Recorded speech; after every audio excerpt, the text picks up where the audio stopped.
ఓం శాంతి. August 15వ తారీఖు 2025 ప్రాతఃమురళి. ఓం శాంతి. బాబ్దాదా మధువనము. ఈరోజు మధుర మహావాక్యాలు. బాబా చెప్తున్నారు, మధురమైన పిల్లలు, ఉదయమే లేచి ఇదే చింతన చేయండి. ఇంత చిన్నని ఆత్మనైన నేను ఇంత పెద్ద శరీరాన్ని నడిపిస్తున్నాను. ఆత్మనైన నాలో అవినాశి పాత్ర నిశ్చితమై ఉంది. ప్రశ్న: శివబాబాకు ఏ అభ్యాసము ఉంది, ఏది లేదు? జవాబు: ఆత్మను జ్ఞానరత్నాలతో అలంకరించే అభ్యాసము శివబాబాకు ఉంది. అంతేగాని శరీరాలను అలంకరించే అభ్యాసము వారికి లేదు. ఎందుకంటే బాబా అంటారు, నాకైతే నాదంటూ శరీరమేదీ లేదు. నేను వీరి శరీరాన్ని అద్దెకు తీసుకుంటాను. కానీ ఈ శరీరము యొక్క అలంకరణను ఈ ఆత్మయే స్వయంగా చేసుకుంటుంది. నేను చెయ్యను. నేనైతే సదా అశరీరిని. పాట: ప్రపంచము మారినా మేము మారము. ఓం శాంతి. పిల్లలు ఈ పాటను విన్నారు. ఎవరు విన్నారు? ఆత్మ ఈ శరీరంలోని చెవుల ద్వారా విన్నది. ఆత్మ ఎంత చిన్నది అన్న విషయము పిల్లలకు కూడా తెలిసింది. ఆ ఆత్మ ఈ శరీరంలో లేనట్లయితే శరీరము ఎందుకు పనికిరాదు? ఇంత చిన్న ఆత్మ యొక్క ఆధారముపై ఎంత పెద్ద శరీరము నడుస్తుంది?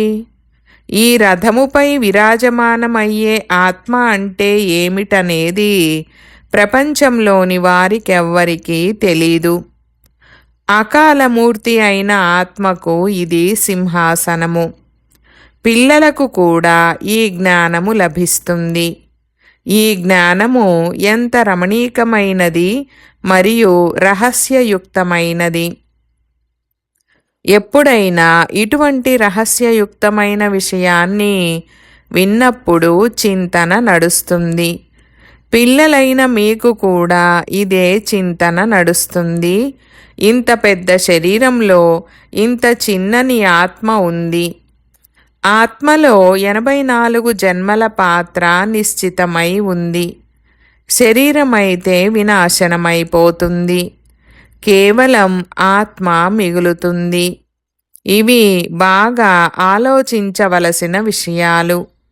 ఉదయమే లేచి ఈ విధంగా ఆలోచించాలి. ఆత్మ ఎంత చిన్ననిదో పిల్లలకు స్మృతి కలిగింది. ఆత్మకు అవినాశి పాత్ర లభించింది. ఆత్మనైన నేను ఎంత అద్భుతంగా ఉన్నాను. ఇది కొత్త జ్ఞానము. ఇది ప్రపంచములో ఇంకెవ్వరి వద్ద లేదు. తండ్రే వచ్చి దీనిని తెలియజేస్తారు.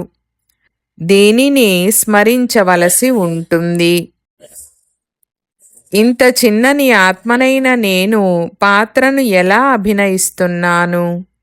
శరీరము పంచతత్వాలతో తయారవుతుంది. శివబాబా ఆత్మ ఎలా వస్తుంది, వెళ్తుంది అనేది ఈ దాదాకేమైనా తెలుస్తుందా?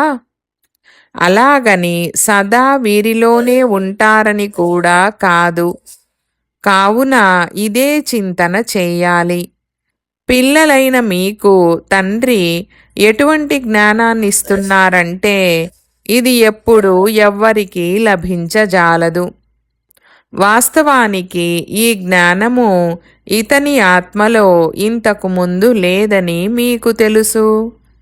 ఇతర సత్సంగాలలో ఇలాంటి విషయాల గురించి ఎవ్వరూ ఆలోచించరు. ఆత్మ మరియు పరమాత్మల జ్ఞానము అంశమాత్రము కూడా లేదు. సాధు సన్యాసులు మొదలైన వారెవ్వరూ కూడా ఆత్మనైన నేను శరీరము ద్వారా ఫలానా వారికి మంత్రాన్నిస్తున్నానని ఇలా భావించరు. ఆత్మ శరీరము ద్వారా శాస్త్రాలు చదువుతుంది. మనుష్య మాతృలు ఒక్కరు కూడా ఆత్మాభిమానులుగా లేరు. ఆత్మజ్ఞానము ఎవ్వరికీ లేదు. కావున ఇక తండ్రి యొక్క జ్ఞానము వారిలో ఎలా ఉంటుంది? ఆత్మలైన మనల్ని తండ్రి మధురాతి మధురమైన పిల్లలు అని సంబోధిస్తారని పిల్లలైన మీకు తెలుసు. మీరు ఎంత తెలివైన వారిగా అవుతున్నారు. ఈ శరీరంలో ఏదైతే ఆత్మ ఉంటుందో పరమపిత పరమాత్మ కూర్చొని ఆ ఆత్మను చదివిస్తున్నారని మనుష్య మాతృలెవ్వరూ భావించరు. ఇవి ఎంత అర్థం చేసుకోవలసిన విషయాలు. కానీ మళ్ళీ వ్యాపార వ్యవహారాల్లోకి వెళ్ళడముతో వీటిని మర్చిపోతారు. మొదటైతే తండ్రి ఆత్మజ్ఞానాన్ని ఇస్తారు. ఇది మనుష్య మాతృలెవ్వరిలోనూ లేదు. ఆత్మలు మరియు పరమాత్మ ఎంతో కాలము దూరంగా ఉన్నారన్న గాయనము కూడా ఉంది కదా. ఎంతకాలము అన్న లెక్క ఉంది కదా. పిల్లలైన మీకు తెలుసు, ఆత్మయే ఈ శరీరము ద్వారా మాట్లాడుతుంది. ఆత్మయే శరీరము ద్వారా మంచి పనులు లేక చెడు పనులు చేస్తుంది.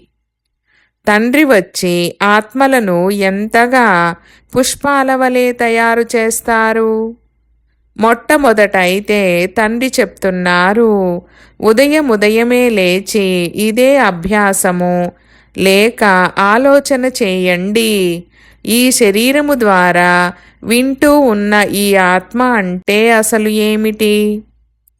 ఆత్మకు తండ్రి పరమపిత పరమాత్మ, వారిని పతిత పావనుడు జ్ఞానసాగరుడని అంటారు. మరి ఇతర మనుష్యులను సుఖసాగరులు శాంతిసాగరులని ఎలా అనగలరు? ఈ లక్ష్మీనారాయణలను సదా పవిత్రతా సాగరులని అనవచ్చా? లేదు. ఒక్క తండ్రి మాత్రమే సదా పవిత్రతా సాగరులు. మనుషులైతే కేవలం భక్తి మార్గపు శాస్త్రాలను కూర్చొని వర్ణిస్తూ ఉంటారు. వారికి ప్రాక్టికల్ అనుభవము లేదు. ఆత్మనైన నేను ఈ శరీరము ద్వారా తండ్రి మహిమను చేస్తున్నానని భావించరు. వారు మనకు చాలా మధురమైన తండ్రి. వారే సుఖాన్ని ఇస్తారు. తండ్రి అంటారు, ఓ ఆత్మల్లారా, ఇప్పుడిక నా మతముపై నడవండి. ఈ అవినాశి ఆత్మకు అవినాశి తండ్రి ద్వారా అవినాశి మతము లభిస్తుంది. ఆ వినాశీ శరీరధారులకు వినాశీ శరీరధారుల మతమే లభిస్తుంది. సత్యయుగంలోనైతే మీరు ఇక్కడి ప్రాలబ్ధాన్ని పొందుతారు. అక్కడ ఎప్పుడు తప్పుడు మతమనేది లభించదు. ఇప్పటి ఈ శ్రీమతమే అవినాశిగా అయిపోతుంది. ఇది అర్ధకల్పము నడుస్తుంది. ఇది కొత్త జ్ఞానము. దీనిని గ్రహించేందుకు ఎంత బుద్ధి కావాలి. అంతేకాక ఇది ఆచరణలోకి రావాలి. ఎవరైతే మొదటి నుండి ఎంతో భక్తి చేసి ఉంటారో వారే దీనిని బాగా ధారణ చెయ్యగలుగుతారు. ఒకవేళ నా బుద్ధిలో సరిగ్గా ధారణ జరగడం లేదంటే తప్పకుండా నేను ప్రారంభము నుండి భక్తి చేయలేదని అర్థం చేసుకోవాలి. తండ్రి అంటారు, మీకు ఏదైనా అర్థం కాకపోతే తండ్రిని అడగండి. ఎందుకంటే తండ్రి అవినాశి సర్జన్. వారిని సుప్రీం సోల్ అని కూడా అంటారు. ఆత్మ పవిత్రంగా అయితే అప్పుడు దానికి మహిమ జరుగుతుంది. ఆత్మకు మహిమ జరిగితే శరీరానికి కూడా మహిమ జరుగుతుంది. ఆత్మ తమో ప్రధానమైతే శరీరానికి కూడా మహిమ ఉండదు. ఈ సమయంలో పిల్లలైన మీకు ఎంతో గుహ్యమైన బుద్ధి లభిస్తుంది. ఆత్మకే లభిస్తుంది. ఆత్మ ఎంత మధురంగా తయారవ్వాలి? అందరికీ సుఖాన్ని ఇవ్వాలి. బాబా ఎంత మధురమైనవారు! వారు ఆత్మలను కూడా చాలా మధురంగా తయారు చేస్తారు. ఆత్మ ఏ విధమైన తప్పుడు కార్యాన్ని చెయ్యకూడదు. ఈ అభ్యాసము చెయ్యాలి. నా ద్వారా ఏ తప్పుడు కార్యం జరగడం లేదు కదా అని చెక్ చేసుకోవాలి. శివబాబా ఎప్పుడైనా తప్పుడు కార్యాన్ని చేస్తారా? చెయ్యరు. వారు వచ్చేదే ఉత్తమోత్తమమైన కళ్యాణకారి కార్యము చేసేందుకు. వారు అందరికీ సద్గతిని ఇస్తారు. కావున తండ్రి ఏ కర్తవ్యమునైతే చేస్తారో పిల్లలు కూడా అటువంటి కర్తవ్యాన్నే చెయ్యాలి. ఎవరైతే మొదటి నుండి చాలా భక్తి చేస్తూ వచ్చారో వారి బుద్ధిలోనే ఈ జ్ఞానము నిలుస్తుందని కూడా తండ్రి అర్థం చేయించారు. ఇప్పుడు కూడా దేవతలకు ఎంతోమంది భక్తులు ఉన్నారు. వారు తమ శిరస్సును సమర్పించేందుకు కూడా సిద్ధంగా ఉంటారు. బాగా భక్తి చేసేవారి వెనుక తక్కువ భక్తి చేసేవారు వేలాడుతూ ఉంటారు. వారి మహిమను పాడుతూ ఉంటారు. వారు చేసేదంతా స్థూలంగా కనిపిస్తూ ఉంటుంది. ఇక్కడ మీరు గుప్తంగా ఉన్నారు. మీ బుద్ధిలో సృష్టి ఆది మధ్యాంతాల జ్ఞానమంతా ఉంది. బాబా మనల్ని చదివించేందుకు వచ్చారని కూడా పిల్లలకు తెలుసు. ఇప్పుడు మళ్ళీ మనము ఇంటికి వెళ్తాము. ఎక్కడి నుండైతే ఆత్మలన్నీ వస్తాయో అదే మన ఇల్లు. అక్కడ శరీరాలే లేవు. కావున శబ్దము ఎలా ఉంటుంది? ఆత్మ లేకుండా శరీరము జడమైనదిగా అయిపోతుంది. మనుషులకు శరీరము పట్ల ఎంత మోహముంటుంది. ఆత్మ శరీరము నుండి వెళ్ళిపోతే ఇక మిగిలేది పంచతత్వాలే. దాని పట్ల కూడా ఎంత ప్రేమ ఉంటుంది. పత్ని తన పతి చితిపైకి ఎక్కేందుకు సిద్ధమైపోతుంది. శరీరము పట్ల ఎంత మోహముంటుంది.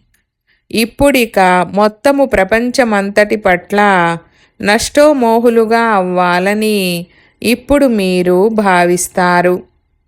ఈ శరీరమైతే అంతమయ్యేదే ఉంది. కావున దీని పట్ల మోహము తొలగిపోవాలి కదా. కానీ చాలా మోహము ఉంటుంది. బ్రాహ్మణులకు తినిపిస్తూ ఉంటారు. ఇది ఫలానా వ్యక్తి శ్రాద్ధమని గుర్తు చేసుకుంటారు కదా. కానీ వాస్తవానికి ఆ వ్యక్తి ఏమైనా తినగలరా?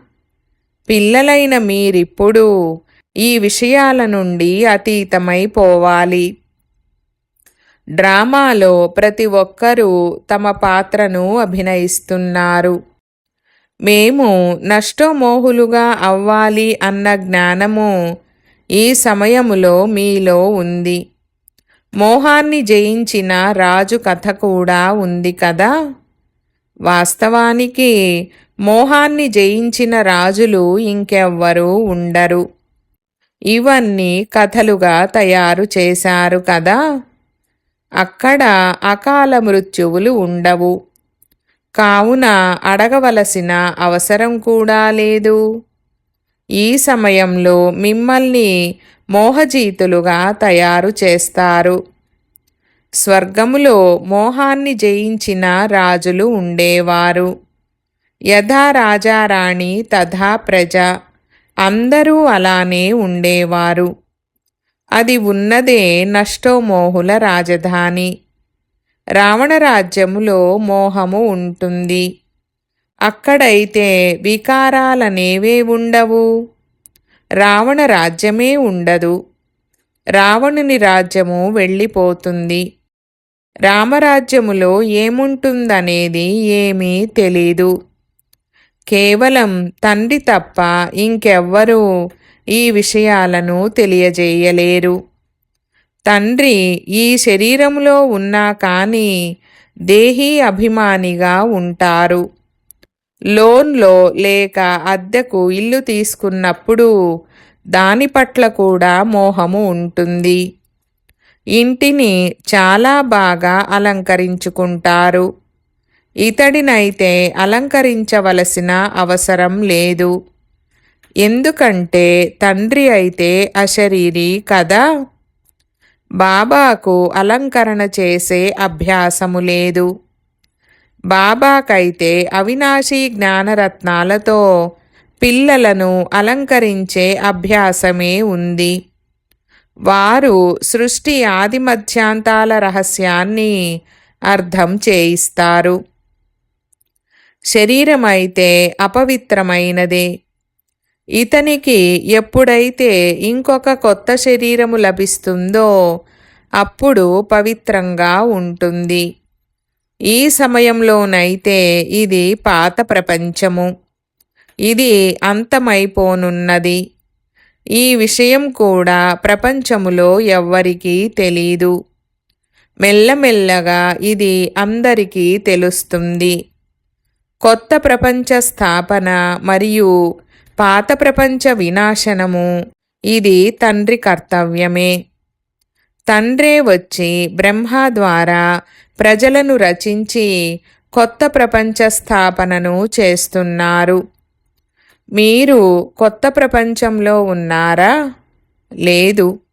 కొత్త ప్రపంచ స్థాపన అవుతుంది. బ్రాహ్మణుల పిలక కూడా ఉన్నతమైనది. బాబా అర్థం చేయించారు. బాబా సన్ముఖంలోకి వచ్చేటప్పుడు మేము ఈశ్వరుడైన తండ్రి సన్ముఖంలోకి వెళ్తున్నామని ముందుగా గుర్తు చేసుకోవాలి. శివబాబా అయితే నిరాకారుడు. మరి వారి సన్ముఖములోకి మనము ఎలా వెళ్తాము? కావున ఆ తండ్రిని గుర్తు చేసుకుని అప్పుడు ఈ తండ్రి సన్ముఖంలోకి రావాలి. ఆ తండ్రి వీరిలో కూర్చొని ఉన్నారని మీకు తెలుసు. ఈ శరీరం అయితే పతితమైనది. శివబాబా స్మృతిలో ఉండకుండా ఏదైనా పని చేసినట్లయితే పాపము అంటుకుంటుంది. మేము శివబాబా వద్దకు వెళ్తున్నామని భావించాలి. మరుసటి జన్మలో వేరే సంబంధీకులు ఉంటారు. అక్కడ దేవతల ఒడిలోకి వెళ్తారు. ఈ ఈశ్వరీయ ఒడి ఒకే ఒక్కసారి లభిస్తుంది. బాబా నేను నీవాడిగా అయిపోయానని నోటితో అంటారు. అసలు ఎప్పుడు చూడను కూడా చూడని వారు ఎంతో మంది ఉన్నారు. ఎక్కడో బయట ఉంటారు. కానీ శివబాబా నేను మీ దత్తత తీసుకోబడిన బిడ్డగా అయిపోయానని బాబాకు రాస్తారు. బుద్ధిలో జ్ఞానము ఉంది. ఆత్మ అంటుంది నేను శివబాబాకు చెందిన వానిగా అయిపోయాను. ఇంతకు ముందు మనము పతితుల ఒడిలో ఉండేవారము. భవిష్యత్తులో పవిత్ర దేవతల ఒడిలోకి వెళ్తాము. ఈ జన్మ విలువైనది. మీరు వజ్రతుల్యంగా ఈ సంగమయుగములో అవుతారు. సంగమయుగమని ఆ నీటి సాగరము మరియు నదులు కలిసిన స్థానాన్ని అనరు. దానికి దీనికి రాత్రికి పగలుకున్నంత తేడా ఉంది. బ్రహ్మపుత్ర అన్నింటికన్నా పెద్ద నది. అది వెళ్ళి సముద్రములో కలుస్తుంది. నదులు వెళ్ళి సాగరములో కలుస్తాయి. మీరు కూడా సాగరము నుండి వెలువడిన జ్ఞాన నదులు. జ్ఞానసాగరుడు శివబాబా. అన్నింటికన్నా పెద్ద నది బ్రహ్మపుత్ర. ఇతని పేరు బ్రహ్మ. సాగరుడితో ఇతనికి ఎంత కలయిక ఉంది. నదులు ఎక్కడి నుండి వెలువడతాయో మీకు తెలుసు. నదులు సాగరము నుండే వెలువడతాయి, మళ్ళీ సాగరములోకే వెళ్తాయి. సాగరము నుండి తీయని నీరును అవి తీసుకుంటాయి. సాగరుని పిల్లలు మళ్ళీ సాగరములోకే వెళ్ళి కలుస్తారు. మీరు కూడా జ్ఞానసాగరుడి నుండి వెలువడ్డారు. మళ్ళీ అందరూ అక్కడికే వెళ్ళిపోతారు. వారు ఎక్కడైతే ఉంటారో అక్కడే ఆత్మలైన మీరు కూడా ఉంటారు. జ్ఞానసాగరుడు వచ్చి మిమ్మల్ని పవిత్రంగా మధురంగా తయారు చేస్తారు. ఉప్పగా మారిపోయిన ఆత్మను మధురంగా తయారు చేస్తారు. పంచవికారాలనే చీచీ ఉప్పు మీ నుండి తొలగిపోతుంది. అప్పుడు మీరు తమోప్రధానుల నుండి సతోప్రధానులుగా అయిపోతారు.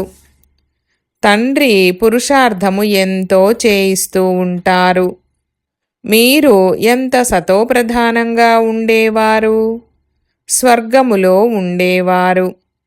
మీరు పూర్తిగా చీచీగా అయిపోయారు. రావణుడు మిమ్మల్ని ఎలా తయారు చేశాడు? వజ్రము వంటి అమూల్యమైన జన్మ అని భారత్లోనే గాయనము చేయబడుతుంది. బాబా అంటూ ఉంటారు, మీరు గవ్వల వెనుక ఎందుకంత హైరానా పడతారు? గవ్వలు కూడా ఎక్కువేమీ అవసరం లేదు. పేదవారు వెంటనే అర్థం చేసుకుంటారు. షావుకార్లైతే మా కొరకు ఇక్కడే స్వర్గముందని అంటారు. మనుష్య మాతృలెవరైతే ఉన్నారో వారందరిది ఈ సమయంలో గవ్వ సమానమైన జన్మే అని పిల్లలైనా మీకు తెలుసు. ఒకప్పుడు మనము కూడా అలాగే ఉండేవారము. ఇప్పుడు బాబా మనల్ని ఎలా తయారు చేస్తున్నారు? లక్ష్యము ఉద్దేశమైతే ఉంది కదా.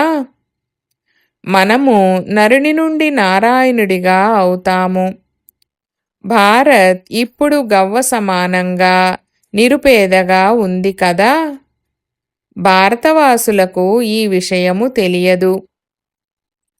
ఇక్కడ మీరు ఎంత సాధారణమైన అబలలుగా ఉన్నారు. పెద్ద వ్యక్తి ఎవరైనా ఉంటే అతనికి ఇక్కడ కూర్చోవాలని అనిపించదు. ఎక్కడైతే పెద్ద పెద్ద వ్యక్తులు, సన్యాసులు, గురువులు మొదలైన వారు ఉంటారో అక్కడి పెద్ద పెద్ద సభలకు అతను వెళ్తారు. తండ్రి కూడా అంటారు, నేను పేదల పాలిటి పెన్నిధిని. భగవంతుడు పేదలను రక్షిస్తారని అంటారు. ఒకప్పుడు మనము ఎంతో షావుకార్లుగా ఉండేవారమని, ఇప్పుడు మళ్ళీ అలా తయారవుతామని ఇప్పుడు మీకు తెలుసు.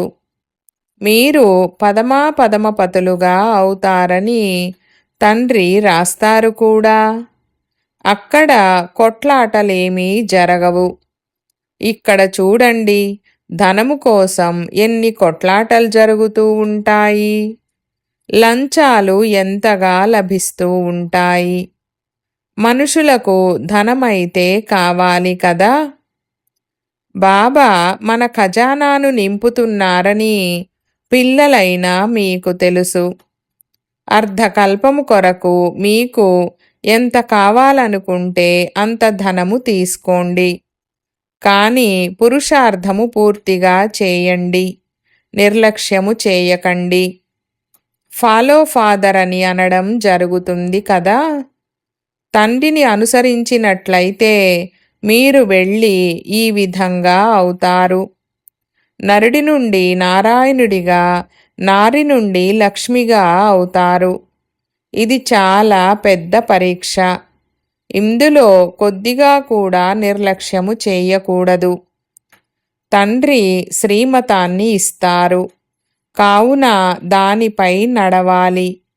నియమ నిబంధనలను ఉల్లంఘించకూడదు. శ్రీమతము ద్వారానే మీరు శ్రేష్టంగా అవుతారు. గమ్యము చాలా ఉన్నతమైనది. ప్రతిరోజు మీ ఖాతాను రాసుకోండి. సంపాదించుకున్నానా లేక నష్టపోయానా? తండ్రిని ఎంత సమయము స్మృతి చేశాను?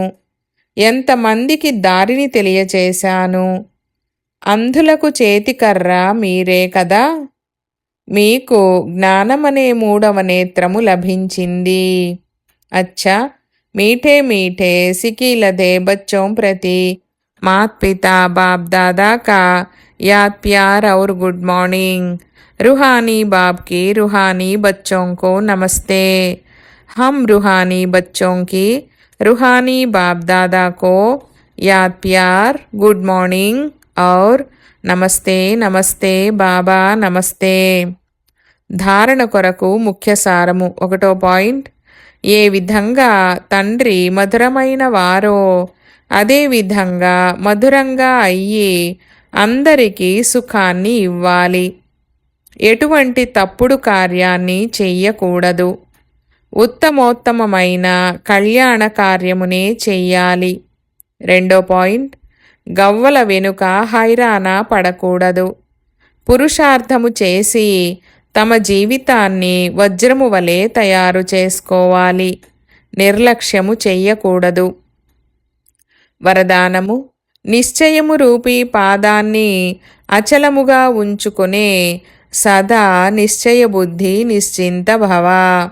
వివరణ: అన్నింటికన్నా పెద్ద రోగము చింత. దీనికి మందు డాక్టర్ల వద్ద కూడా లేదు. చింత ఉన్నవారు ఎంతగా ప్రాప్తుల వెనుక పరిగెడతారో అంతగా ప్రాప్తులు ఇంకా ముందుకు పరిగెడుతూ ఉంటాయి. అందుకే నిశ్చయమనే పాదము సదా అచలంగా ఉండాలి. సదా ఒకే బలము ఒకే విశ్వాసము అన్న పాదము అచలంగా ఉన్నట్లయితే విజయము నిశ్చితము. నిశ్చిత విజయులు సదా నిశ్చింతగా ఉంటారు. మాయ నిశ్చయము రూపీ పాదాన్ని కదిలింపజేసేందుకు భిన్న భిన్న రూపాలలో వస్తుంది. కానీ మాయ కదిలిపోవాలే కానీ మీ నిశ్చయము రూపీ పాదము కదలకూడదు. అప్పుడు నిశ్చింతగా ఉండే వరదానము లభిస్తుంది. స్లోగన్: ప్రతి ఒక్కరిలోని విశేషతలను చూస్తూ వెళ్ళినట్లయితే విశేష ఆత్మగా అయిపోతారు. ఈరోజు అవ్యక్త ప్రేరణ పాయింట్: సహజయోగులుగా అవ్వాలంటే పరమాత్మ ప్రేమ యొక్క అనుభవజ్ఞులుగా అవ్వండి. గోపగోపికలైన మీ చరిత్రలో ఏమని గాయనము చేయబడిందంటే, బాబా నుండి సర్వ సంబంధాల సుఖాన్ని తీసుకోవడము మరియు నిమగ్నమై ఉండడము మరియు సర్వ సంబంధాల ప్రేమలో లీనమై ఉండడము. ఎప్పుడైనా ఎవరైనా అతి స్నేహముతో వచ్చి కలిస్తే ఆ సమయంలోని స్నేహమిలనము గురించి ఏమని చెప్పుకుంటూ ఉంటారంటే, ఒకరిలో మరొకరు లీనమైపోయారు లేక ఇరువురూ కలిసి ఒక్కటైపోయారు అని. మరి బాబా స్నేహములో లీనమైపోవడం అనగా బాబా స్వరూపంగా అయిపోవడము. ఓం శాంతి.